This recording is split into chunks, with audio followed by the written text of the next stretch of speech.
साथियों, जैसा कि आप सब जानते हो कि 24 जून को नई दिल्ली में माननीय प्रधानमंत्री नरेंद्र मोदी साहब द्वारा जम्मू कश्मीर के संदर्भ में जो सर्वदलीय बैठक बुलाई गई वो बहुत अच्छे तरीके से संपन्न हुई। उस बैठक में जम्मू कश्मीर से 14 बड़े राजनीतिक नेताओं ने भाग लिया। माननीय प्रधानमंत्री नरेंद्र मोदी साहब ने जम्मू कश्मीर के अंदर जो एक पॉलिटिकल डेडलॉक बना था उसको समाप्त करने का एक बेहतरीन इनिशिएटिव लिया और इस बैठक में जो नेता आमंत्रित थे वो सभी उस बैठक के अंदर आए। भारतीय जनता पार्टी की ओर से यहां मैं स्वयं इस बैठक में शामिल हुआ, वहीं हमारे पूर्व उप मुख्यमंत्री श्रीमान कविंद्र गुप्ता जी और पूर्व उप मुख्यमंत्री डॉक्टर निर्मल सिंह जी ने भी भाग लिया।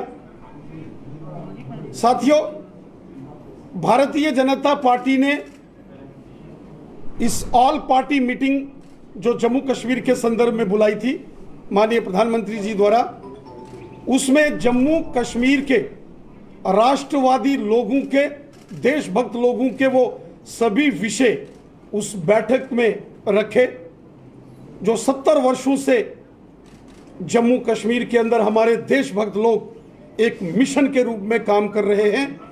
उन सभी विषयों की चर्चा हमने उस बैठक के अंदर की। हम सब ने माननीय प्रधानमंत्री नरेंद्र मोदी साहब का धन्यवाद किया जो धारा 370 के समापन के बाद जम्मू कश्मीर के अंदर पश्चिम पाकिस्तान के रेफ्यूजियों को अधिकार मिले, गोरखा समाज, वाल्मीकि समाज को अधिकार मिले, दलित समाज को उनके अधिकार दिए गए। जम्मू रीजन के अंदर डेवलपमेंट का, विकास का एक नया दौर शुरू हुआ।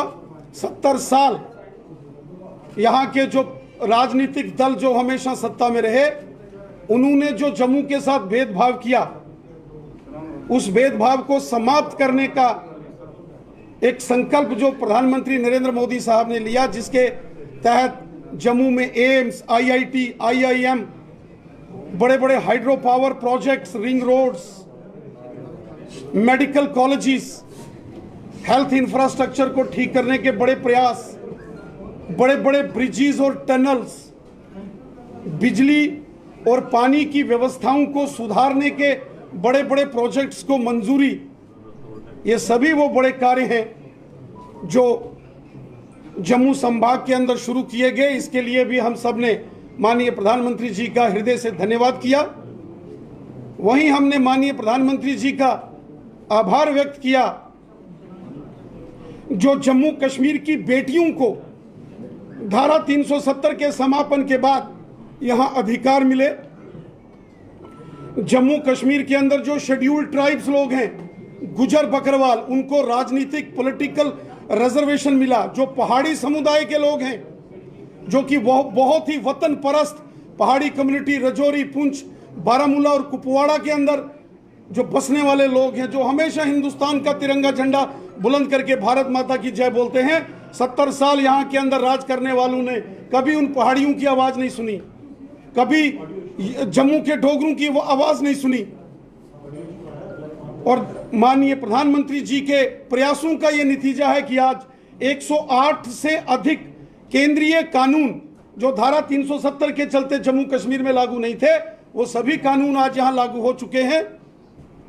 आज चाहे वो राइट टू एजुकेशन एक्ट है, वो फूड सिक्योरिटी एक्ट है, वो जम्मू कश्मीर में लागू कर दिया गया है। आज anti corruption laws Jammu Kashmir के अंदर लागू हुए हैं, तो धारा 370 के टूटने के बाद लागू हुए हैं। 70 साल यहां प्रिवेंशन ऑफ करप्शन एक्ट लागू नहीं होने दिए, यहां इफेक्टिव कोई इंस्टीट्यूशंस नहीं बनाए गए कि करप्शन को कैसे खत्म करेंगे। लेकिन आज जब धारा 370 का समापन हुआ तो वो सभी एक्ट, वो सभी कानून जो देश के पार्लियामेंट ने बनाए हैं और भ्रष्टाचार विरोधी कानून हैं, वो जम्मू कश्मीर के अंदर लागू हुए। आज नेशनल ह्यूमन राइट्स कमीशन का ज्यूरिडिक्शन जम्मू कश्मीर में पहुंचा है, national commission for women, national commission for scheduled caste and scheduled tribes को जम्मू कश्मीर में एक्सटेंड कर दिया गया है। ये सारे ऐतिहासिक निर्णय धारा 370 के समापन के बाद हुए। हमने माननीय प्रधानमंत्री नरेंद्र मोदी साहब का हृदय से धन्यवाद किया जो पंचायती राज कानून को और उस सारी व्यवस्था को पूरे जम्मू कश्मीर के अंदर लागू किया गया।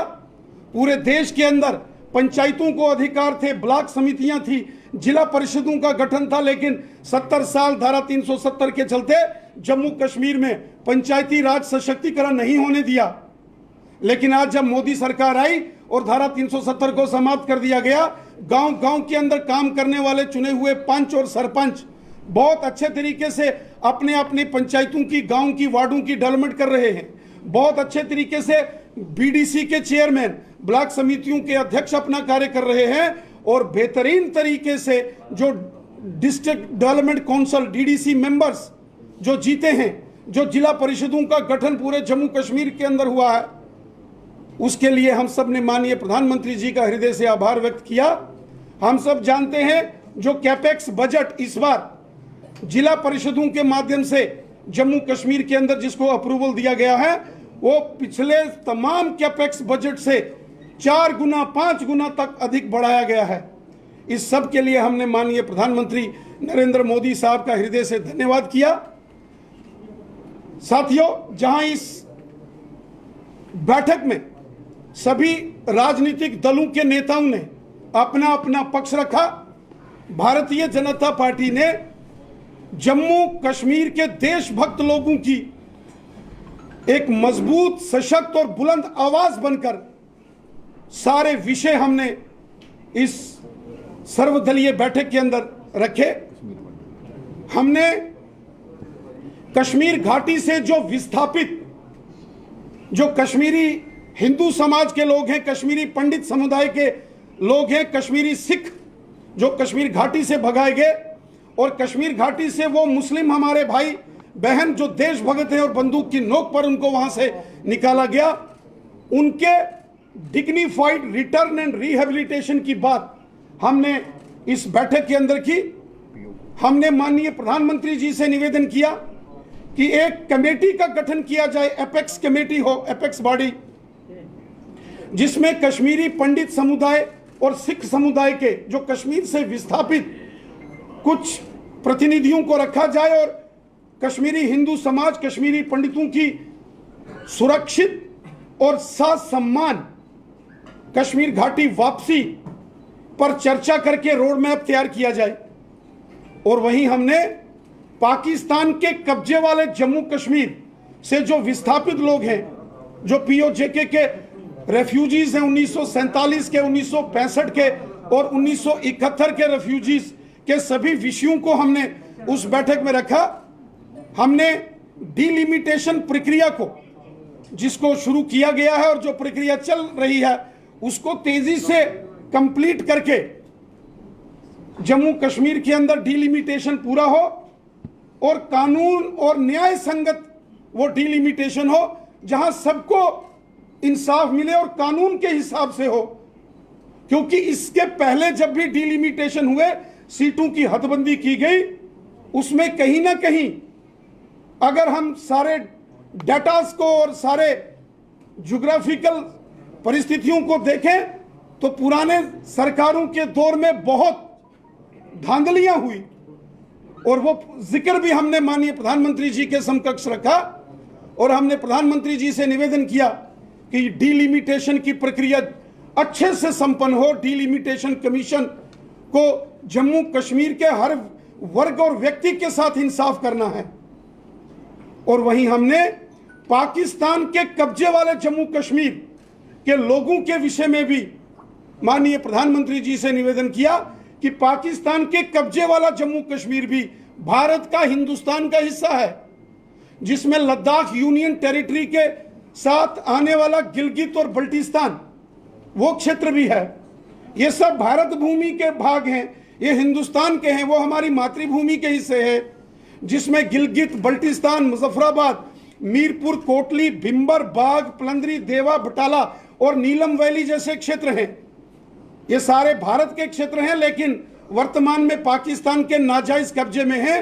वहां के लोग हिंदुस्तान के नागरिक हैं, वो लोग भी इंडियन सिटीजन्स हैं, हमको उनकी भी चिंता करनी है।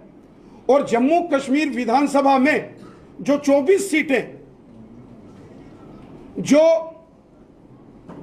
आरक्षित हैं पीओजेके के लिए, उसके विषय में जो 1947 में 1/3 ऑफ द पॉपुलेशन माइग्रेट करके जम्मू कश्मीर में आई है, इसी के प्रपोर्शन कुछ सीट्स पीओजेके के रेफ्यूजीज के लिए जो है वो रखी जाए। क्योंकि ये सारा मामला अब डिलिमिटेशन कमीशन के ज्यूरिडिक्शन में है, उनके तत्वाधान में होगा, तो हम ये सभी विषय डिलिमिटेशन कमीशन, जिसके चेयरमैन जस्टिस देसाई हैं, उनके समकक्ष भी रखने वाले हैं। इन सभी विषयों पर भारतीय जनता पार्टी ने अपना पक्ष रखा। जम्मू कश्मीर की जनता के वो सभी महत्वपूर्ण विषय हमने इस सर्वदलीय बैठक के अंदर पूरे जोर शोर के साथ रखे हैं। पूरा रिप्रेजेंटेशन बना के हमने माननीय प्रधानमंत्री जी और माननीय गृह मंत्री जी को सौंपा है, और हमें विश्वास है और माननीय प्रधानमंत्री जी ने इस सर्वदलीय बैठक को संबोधित करते हुए कहा और जम्मू कश्मीर की सभी राजनीतिक पार्टियों और सभी नेताओं से यह आह्वान किया कि हम सबको मिलकर दिलों की दूरियां भी मिटानी होंगी और दिल्ली की दूरियां भी मिटानी होंगी। माननीय प्रधानमंत्री नरेंद्र मोदी साहब ने कहा पूरा जम्मू कश्मीर उनके परिवार के जैसा है और जम्मू कश्मीर का प्रत्येक नागरिक, प्रधानमंत्री जी ने कहा, उनके परिवार के सदस्य जैसे हैं। माननीय प्रधानमंत्री जी ने सबका आह्वान किया कि हम सबको मिलकर एक मजबूत जम्मू कश्मीर, एक मजबूत भारत के लिए काम करना है। हम सब ने मिलकर उज्जवल जम्मू कश्मीर के भविष्य के लिए और उज्जवल भारत के भविष्य के लिए मिलकर काम करना है। माननीय प्रधानमंत्री जी ने कहा हम भारत देश के नागरिक हैं और हम सबको मिलकर एक भारत और श्रेष्ठ भारत के संकल्प को मन में लेकर काम करना चाहिए। आतंकवाद, अलगाववाद और पाकिस्तान की मानसिकता ने जम्मू कश्मीर को बर्बाद किया है। जम्मू कश्मीर का अगर कोई सबसे बड़ा दुश्मन है वो आतंकवाद, अलगाववाद और पाकिस्तान की मानसिकता है। इस मानसिकता को, इस विचारधारा को हमको समाप्त करके एक भारत श्रेष्ठ भारत की विचारधारा को लेकर हमको आगे बढ़ना होगा और सबको मिलकर जम्मू कश्मीर की जनता के हित में हम सबको कार्य करना होगा। यह माननीय प्रधानमंत्री जी ने उस सर्वदलीय बैठक में जम्मू कश्मीर के सभी नेताओं से आह्वान किया। हमें पूरा विश्वास है कि आने वाले समय में ये सभी विषय धरातल पर नजर आएंगे और माननीय प्रधानमंत्री जी ने कहा है कि दिल्ली सरकार के दरवाजे जम्मू कश्मीर की जनता के लिए हमेशा खुले हैं। वो सभी विकास कार्य जो बड़े पैमाने पर शुरू किए गए हैं उनके लिए जो फंडिंग है वो इंश्योर की जाएगी। किसी कीमत पर भी जम्मू कश्मीर को फंडिंग में दिक्कत नहीं आएगी। जम्मू कश्मीर के विकास कार्यों को तेजी से आगे बढ़ाया जाएगा और एक नया जम्मू कश्मीर, उसका निर्माण, एक मजबूत जम्मू कश्मीर, उसका निर्माण हम सबको करना है। देश हित में और राष्ट्र हित में प्रधानमंत्री जी ने सबको संदेश दिया है कि हम सबको मिलकर अपने जम्मू कश्मीर और अपनी भारत माता, अपनी भारत भूमि के लिए कार्य करना है। ये हमारा देश है, ये हमारी मातृभूमि है और अपनी मातृभूमि, अपने देश के लिए मिलकर सबको एक होकर कार्य करना होगा। राणा जी, आप सवाल उठा रहे हैं कहीं ना कहीं इन तमाम आतंकवादियों पर या फिर अलगाववादियों पर, लेकिन महबूबा मुफ्ती कह रही है जब तक 370 की बहाली नहीं होगी मैं चुनाव नहीं लड़ूंगी। एक बार फिर से लोकतंत्र की दुश्मन बन रही है। मरावन जी आप ही पूछ लीजिए। रविंद्र जी, फारूक अब्दुल्ला और उमर अब्दुल्ला दिल्ली से जब श्रीनगर पहुंचे हैं तो उन्होंने अपनी लाइन दोबारा चेंज कर दी है। उन्होंने कहा है कि राज्य में पहले जो है वो पहले स्टेट हुड रिस्टोर होना चाहिए, उसके बाद चुनाव और फिर डिलिमिटेशन की बात होनी चाहिए।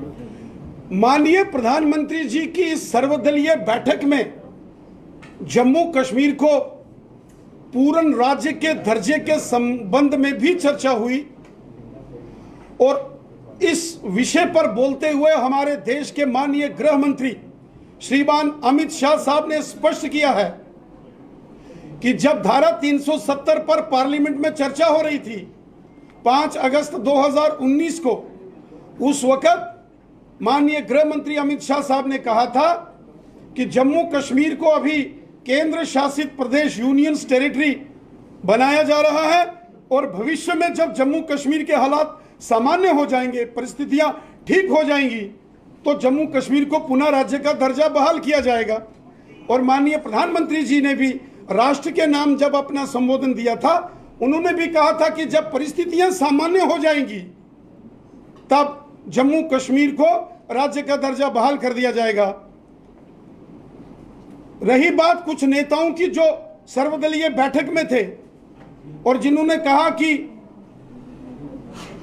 अगर जो धारा 370 के ख्वाब देखकर जी रहे हैं जो लोग,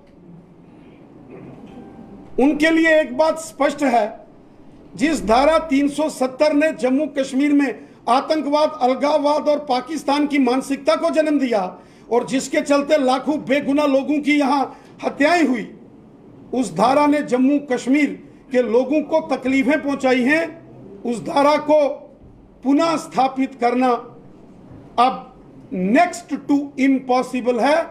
कयामत की सुबह तक धारा 370 अब वापस नहीं होगी। जो रजिस्टर्ड पॉलिटिकल पार्टीज हैं उनको अब इस चैप्टर से आगे बढ़कर जम्मू कश्मीर की जनता की भलाई के लिए सोचना चाहिए और जब भी चुनाव हो सबको चुनाव लड़ना चाहिए। चुनाव लड़ना भारत के संविधान ने सबको अधिकार दिया है और अगर चुनाव जब भी होंगे तो मैं उम्मीद रखता हूं कि वो उन सबको यह चुनाव लड़ना चाहिए। रविंद्र जी, आपने कहा कि माननीय गृह मंत्री ने कहा है कि समय आने पर जो है वो राज्य का दर्जा मिलेगा, लेकिन अब कश्मीर बेस्ड जो सेंट्रिक पार्टियां हैं वो पूर्ण राज्य का दर्जा मांग रहे हैं, जिसमें लद्दाख भी शामिल था। तो क्या वो भी शामिल होगा क्या? इससे जुड़ा एक सवाल है कि आपको कब लगता है कि सही भारत के पार्लियामेंट में, हमारे देश के पार्लियामेंट में, राज्यसभा और लोकसभा में चर्चा के बाद जब इस बिल को सहमति मिली, उसके बाद हमारे देश के माननीय राष्ट्रपति महोदय ने हस्ताक्षर करके भारत के संविधान के मुताबिक लद्दाख को अलग केंद्र शासित प्रदेश घोषित कर दिया है। वहां के ऑनरेबल लेफ्टिनेंट गवर्नर अलग हैं, वहां की सारी व्यवस्थाएं अलग हो चुकी हैं। जम्मू कश्मीर अलग से यूनियन टेरिटरी है। इसलिए कुछ लोग जरूर अपनी पार्टी लाइंस पर बोल रहे हैं, लेकिन सच्चाई ये है कि अब लद्दाख अलग से केंद्र शासित प्रदेश यूनियन टेरिटरी है और जम्मू कश्मीर अलग से यूटी।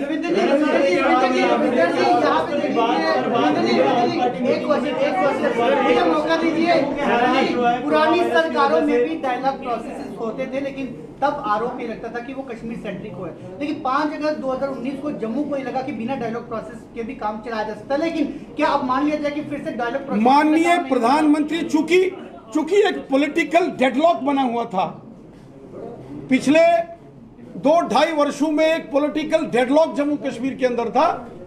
माननीय प्रधानमंत्री जी के इस इनिशिएटिव से यह राजनीतिक गतिरोध टूटा है और सभी राजनीतिक दलों के जो नेता हैं वो उस बैठक के अंदर आए हैं, सबने अपनी बात रखी है।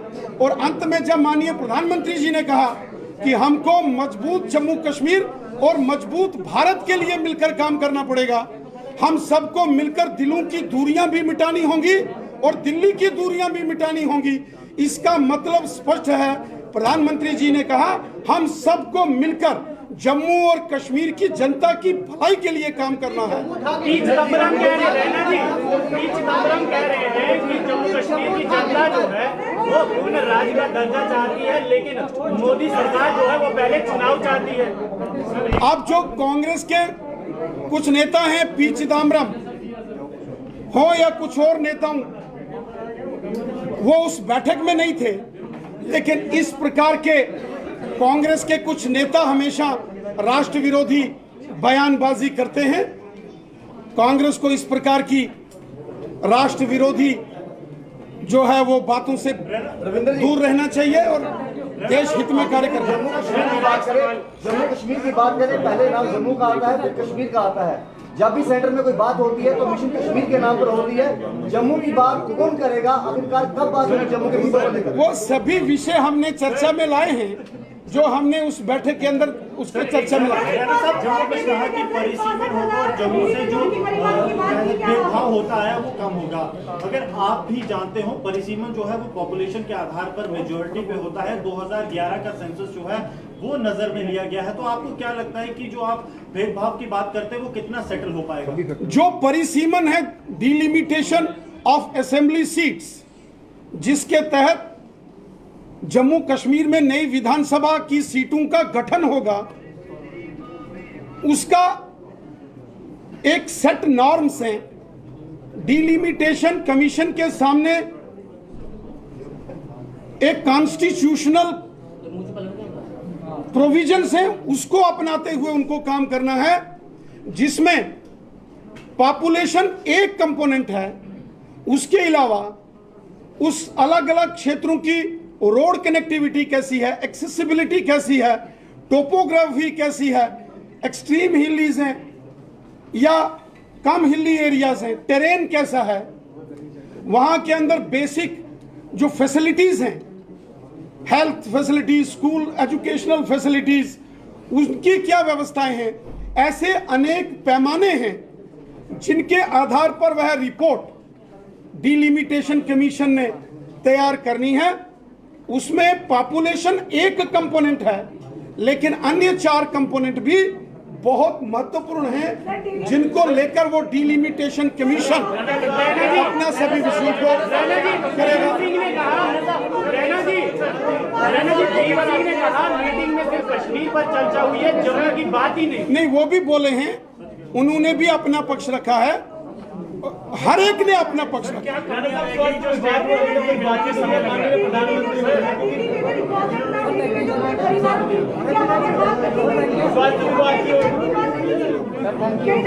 मैं आप सबका हृदय से धन्यवाद करता हूं।